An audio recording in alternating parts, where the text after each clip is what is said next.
Funding for Governor's Perspectives with Kent Manahan is made possible by the Robert Wood Johnson Foundation, committed to helping Americans lead healthier lives and get the care they need. Additional funding provided by Seton Hall University, Seton Hall School of Law, Connell Foley LLP, and by the John S. Corzine Foundation.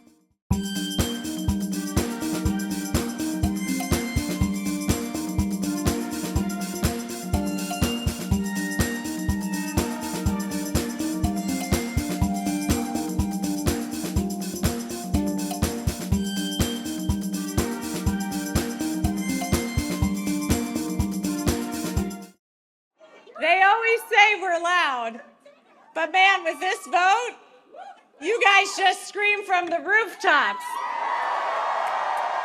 I know these are tough times.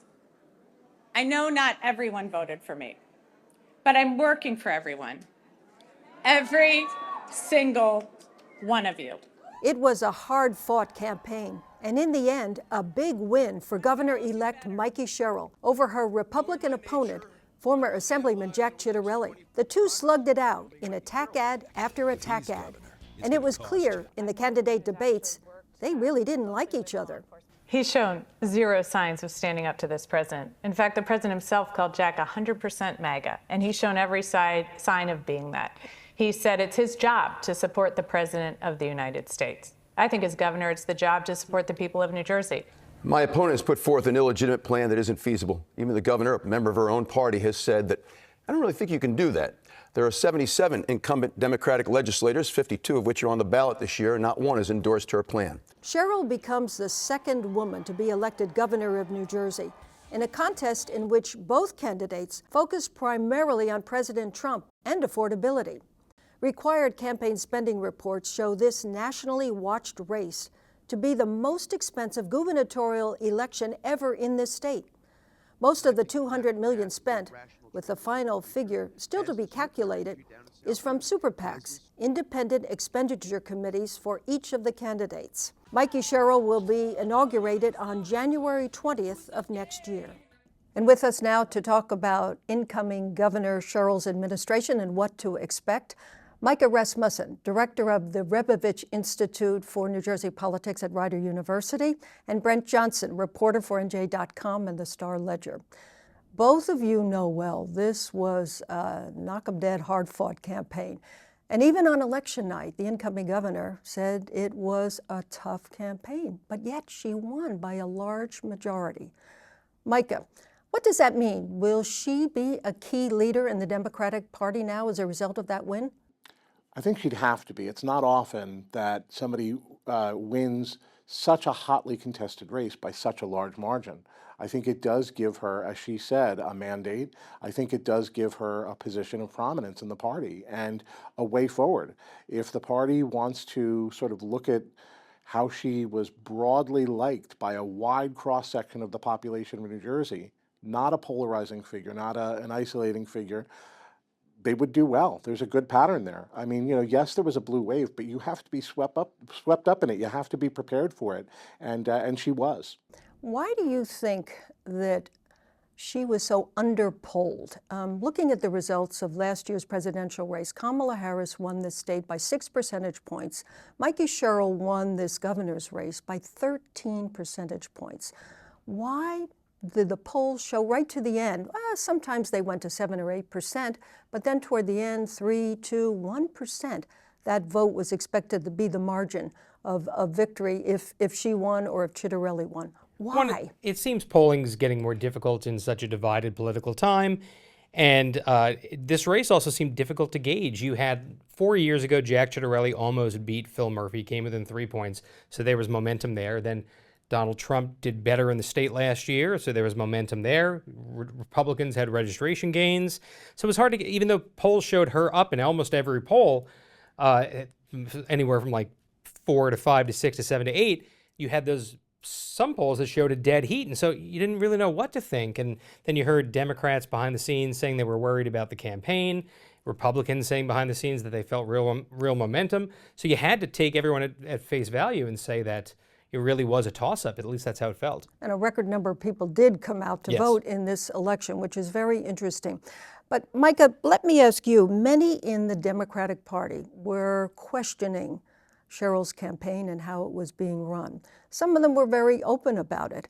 Obviously, her campaign strategists, people who ran the campaign, knew something that perhaps those others didn't know. What was the difference there? Yeah, I think they ran a masterful campaign. I'm not just saying that because they won. Obviously, it worked. But they boxed Chitterelli out of the tax issue very early on with the high tax Jack and with his tax record. That was really smart. Chitterelli assumed that he would have the better on taxes, as Republicans often do, and Sherrill defined him really early on that issue and took it away from him, I think, to some extent. Broadly likable, the helicopter stuff, everybody, insiders had heard enough of that, but voters were hearing it for the first time and really liked hearing about her background and warmed to it. Well, some in the party, though, were questioning her campaign in terms of Trump and maybe the anti-Trump that she was playing Chitterelli for. But that didn't seem to play out in the end, right? Because Chitterelli tied himself to Donald Trump. And in the end, she won by a huge margin. As with everything, Trump just kind of dominates the conversation no matter what, no matter whether you're endorsed with him or, or aligned with him or whatever. So Trump was always going to be a major factor, and the calculus for Chitterelli was that he needed it to win the primary, and that even then he couldn't abandon Trump voters, and he couldn't abandon Trump because Trump may send off a social media message, making fun of him or saying, don't vote for him if he goes against him. So, but what Sherrill did that was interesting was it wasn't just that Trump is bad for democracy or look at all the chaos. There was a little bit of that, but it also was tying him to the economy. She said that your pocketbook is being affected by all this chaos in Washington too, the tariffs and the one big beautiful bill. So it was not just that, it was that she was coming at it from an affordability standpoint, which polling showed was the other major factor in this race, Trump and affordability. So what does all of this say for the Democratic Party here in New Jersey and across the country into the future? Well, I think that for the time being, you're going to see this same level of super enthusiasm for Democrats. One, because they're still upset with Trump. I mean, this was the first way that they had to vent their spleen, but they're really coming for him next year with the midterm elections for sure. So I think they have that in a bottle, and I think that they see a race next year for the Senate. Cory Booker will be the top of the ticket. It's not unusual to see those 15-point margins, the 13-point margins. That's sort of the norm for our Senate races. So I think they're looking ahead to potentially another big year. They'll do well in terms of recruiting candidates who'll be excited to run, think they have a good chance. For the congressional races. And Republicans will struggle next year because it won't. They'll struggle to recruit their best candidates because it'll be seen as a tougher race for them to win. There were 4 wins. Now, I don't know that that's a wave of wins, but you look at Virginia, you look at California, and you look at New Jersey and New York, where Democrats won. Is this a wave to look for next year's congressional races? It's tough with just 4 races to call it a national wave, but definitely statewide, you had 5 assembly seats are going Democratic, so Democrats are picking up 5 seats. So at least it shows that across the state there's a wave in New Jersey. So stands to reckon that the 12 U.S. House seats that are up next year will also be a struggle for Republicans. And Republicans won back some of the seats in Congress that they lost in the 2018 blue wave. But certainly Tom Kean Jr.'s seat in the 7th district is going to be one to watch, as it always has been. He's won re-election, but this might be tougher. And there's thoughts that the 9th district, where Nellie Poe replaced Bill Pascrell, the thought is that was going to be a tough race too. Maybe she has a little more cushion now, but it certainly. New Jersey, I know we have off-year elections, but I mean, every year is something to watch in New Jersey because our political system is so fascinating. So picking up 5 seats for the Democrats, that's a pretty big deal in the Assembly. How are the Republicans going to have to go after this? It's going to be tough, and you're already hearing them talk behind the scenes about there needs to be a change in maybe who's leading the party, who's setting the agenda. They're going to be even a smaller minority party than they were in the past, and Democrats are going to have another 4 years, or at least 2 years, before we see the legislature or the Assembly up again and the Senate. But yeah, it's going to be a Democratic Trenton again, and Republicans are going to have to figure out how to navigate those waters. So the incoming governor was called by the President of the United States a radical, a leftist, a few other names, and he also said she had a funny name. What does that bode for how the Sherrill administration is going to deal with the administration in Washington? Because it's important for this state. It and the is. Gateway Project. The Gateway Project's a perfect example of that. So she doesn't want to be antagonistic 100% of the time, but when New Jersey's needs are that she stand up to Trump, she's made it very clear she's going to do that. Governor Murphy set an example, had a good working relationship with the White House, but that doesn't mean that Platkin wasn't suing when he needed to sue. It didn't mean that that we weren't standing up when we needed to stand up. So I think you have to pick your battles. I think is what exactly is she's going to have to figure out when it's important and when she can let it go. What will you be looking for, Brent, in the incoming administration? Well, she talked about affordability, and everyone's going to want to see. She promised on day one, State of emergency, freeze the energy rates. And even though Murphy himself even said, I don't know if you can possibly do that. I've got a little bit of a take on it. I worked at a utility for 10 years, and so I know that the utilities are going to be very eager to please the new person in charge, the new governor. And so she's going to have to convene them. She's going to have to say what's possible, the art of the possible politics. And we did have a rate freeze for 4 years in New Jersey when we went through deregulation. That was the promise. You know, that was, all right, we're deregulating the market. What you're giving back to customers is a 4-year rate freeze. So there is some precedent. Whether you can do it through executive action or not, different question. But that will all be worked out. If she's got to go to the legislature, she's got a very strong legislature to go to. Affordability certainly was an issue that Sherrill campaigned on. How is that going to fare in the months ahead, in the years ahead for her as governor? That's a great question, because taxes obviously were the highest property taxes in the country. And the Assembly Speaker is looking for a tax package, Yes, and she's faced with a budget crisis right off the bat. That's the thing that you keep hearing even Democrats say quietly, is that, okay, we'll talk about affordability, but you know, this budget's not going to be the greatest. Murphy likes to say that he left the state in better fiscal order, and he did, in the sense that the pension system's in better shape, school funding and all those things are the surplus. But you can't control what the economy is going to be when she comes in, and the thought is that tax collections aren't going to be as high, and there's not as much borrowing, and the piper's got to be paid. So she's going to face a tough first budget, and then you'll get that in February or early March, depending on when then the budget hearings right after that. Yeah. So it's 1-2 punch. Do you agree? Oh yeah, there's no learning period, right? You hit the ground running. Yeah, absolutely. Starting with her inaugural speech, she'll be setting the tone there, very much so, and then almost immediately going into drafting that new budget with her new commissioners, trying to figure out what their agencies need to run in this first year of the administration. Looking at what happened in this race and looking at the numbers of Republicans who were registered to vote in all 21 counties, the numbers were way up. What's going on in this Democratic state, or it's always been leaning Democratic, or so it's been called? What's going on here with the Republicans? I think there's a number of push and pull factors. One is that we do usually go back and forth between two parties when picking a governor. People tend to get, you have 8 years of Democratic rule, kick the bums out, get someone new in there. And I feel like there would have been a sense of that if maybe it was a different president. But Donald Trump is like a president we've never had before. And so you have the other factor of having real strong feelings about him one way or the other. So, and it'll also be interesting. She comes into facing a different kind of Democratic Party than she's probably used to in D.C. The Democratic leaders of the state legislature sometimes fight with the governor. We saw that with Phil Murphy and Steve Sweeney early on. So she's going to have to realize D.C. might not be the same as Trenton and vice versa. So a lot of things to watch out for as she takes That's a office. learning curve for her, do you think? Oh, absolutely. Yeah. And the question about what's going on with the electorate, more Republicans voted this time for Jack. Jack got more votes this time, Chitterelli, than he did 4 years ago. Because he's run 3 times. That's right. And he was hitting all of his marks. It's just that this great surge of Democratic enthusiasm, great surge of voting, you could see it coming. The voting by mail was very, very strong, built up 300,000 more Democrats than Republicans came out. And then we had our 9 days of early voting.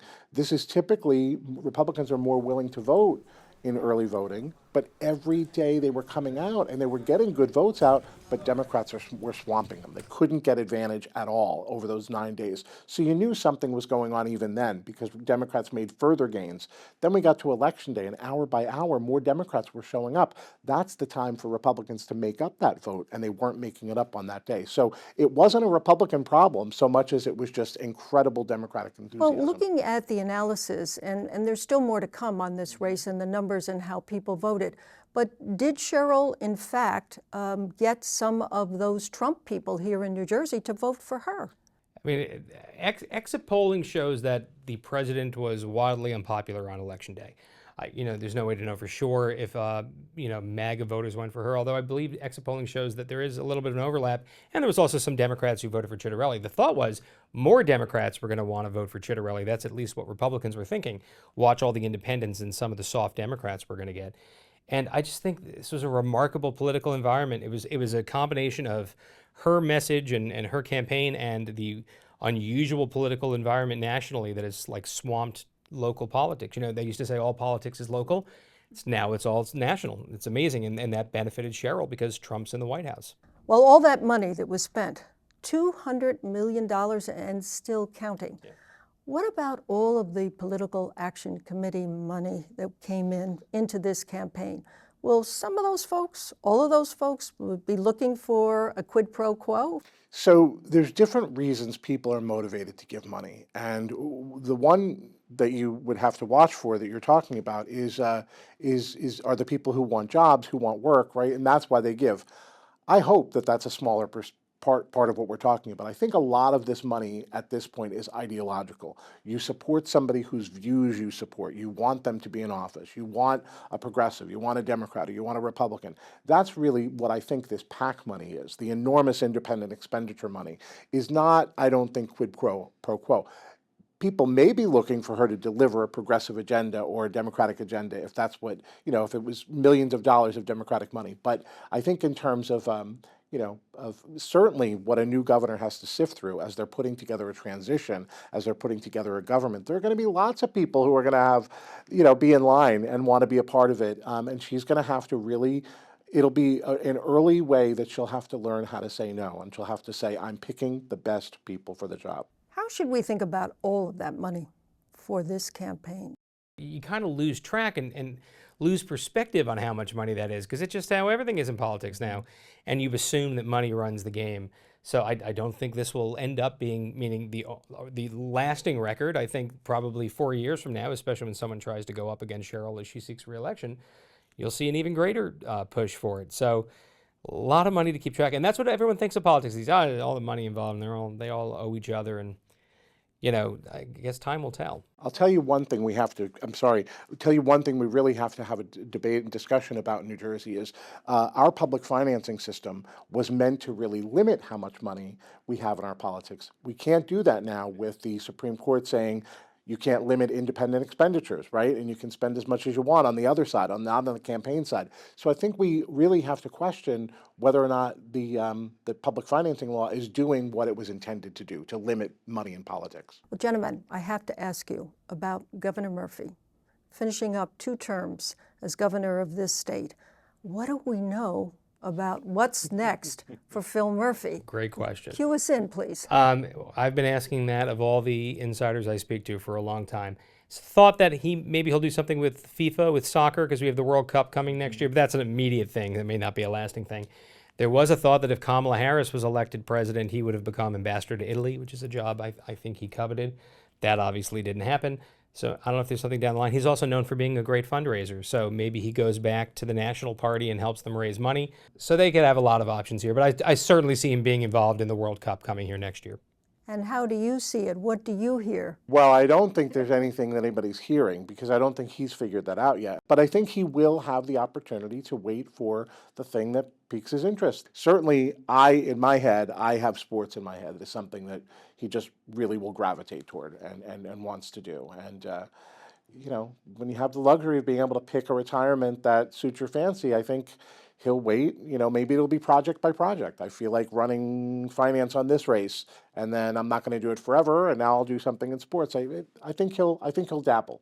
This was a long campaign, A lot of ups and downs, a lot of money being spent, a lot of accusations back and forth between the candidates. Did you two ever get kind of tired of covering this campaign? Let me say this. Or was it exciting? This is the fourth governor's race I've covered. The first one was Christie Buono, and then it was Murphy Guadagno, and then Murphy Chitterelli, now Chitterelli Sherrill. They all had very different atmosphere to it. This was by far the most heated, the closest, the hardest to digest, the hardest to figure out. And yeah, it was, let me put it this way. I'm a sleepwalker, and my sleepwalking increased greatly during this campaign, my wife tells me, because I would get up and think the TV, what was ever on in the middle of the night, was talking to me about the election. I'd be like, wait, I think... You were dreaming about it. Yeah, I think they're talking about, and it wasn't. It was an infomercial, probably at 4 in the morning. But this campaign consumed so much of us, and yeah, there were a lot of personal attacks and a lot of polls to figure out, and as we learned that, all of us expected this jump ball race, and it ended up being 13 points. And now we're trying to figure it out now. Like, we're trying to put all the pieces together. Yeah.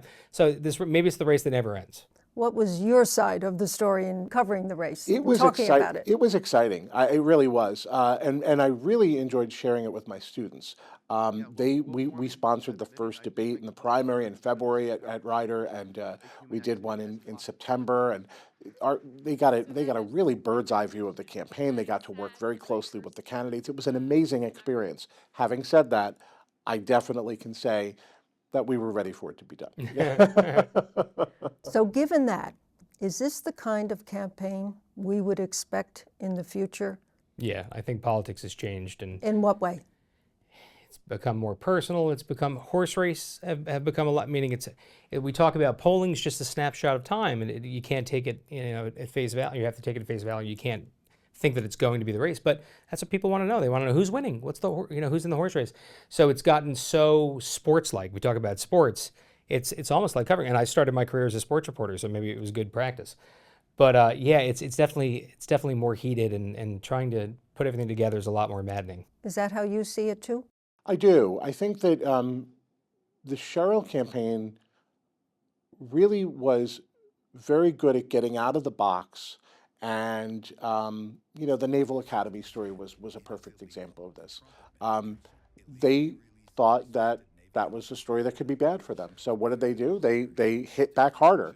And they wound up getting maybe the better of the story with the release of her military records by the federal government. And so what wound up looking like it was something that should be a liability to her, I think... The fact that she didn't walk in her graduation from the Naval Academy. Over a cheating scandal that engulfed Annapolis at the time. And the question was whether or not she was involved, and really what she said, what she explained in the campaign, was she didn't turn in some of her classmates. But I think something that the Chitterelli campaign was really thinking was going to be a showstopper and really go to her character, she wound up getting the better of that story. You have to hit back hard. You have to back harder. And I think there was a gender element of this. She needed to prove her toughness, and she did. As a woman. She really did. She hit back hard. She took a punch, and she could throw a punch. And so we're going back to sports again, but I think you can expect more of that in the future, yeah. Well, Brent Johnson, Micah Rasmussen, thank you so much for your perspectives, and you've given us a lot to ponder about New Jersey's future. Thank you. Thank you. Governor-elect Mikie Sherrill will deliver her inaugural address on January 20th of next year. In the past 4 decades in New Jersey, there have been 7 governors from both sides of the aisle, Democrats and Republicans, who have laid out the groundwork for their incoming administrations in their inaugural addresses. Here's a brief look back at some of that New Jersey history. Today marks the start of a time of great testing for the state of New Jersey. A testing which, if we're to be equal to it, will relentlessly demand the skills, talents, and imagination of every one of us. We can no longer rely heavily on outside help to solve the problems which afflict the state.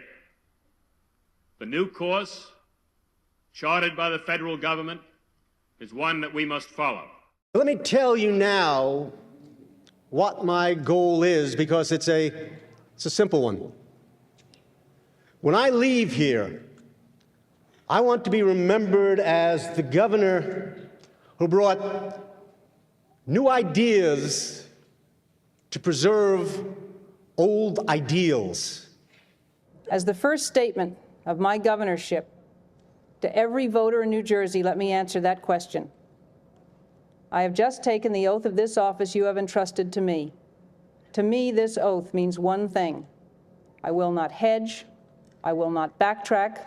I will keep my promises to you, my friends, to the best of my ability. So help me God. So this is my call to action. In the days ahead, each citizen of New Jersey should demand more of me. That is your right. But you also must ask more of yourselves, for that is your responsibility. Now I close with a simple pledge that in the choices I make as your governor, I will be guided by one principle: what is best for New Jersey.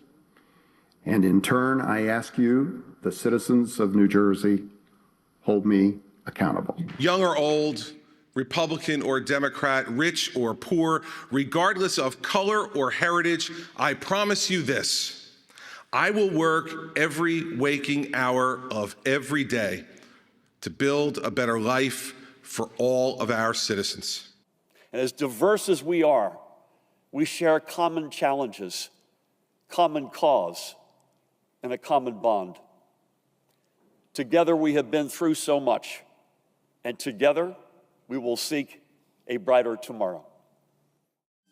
Funding for Governor's Perspectives with Kent Manahan has been made possible by the Robert Wood Johnson Foundation, committed to helping Americans lead healthier lives and get the care they need.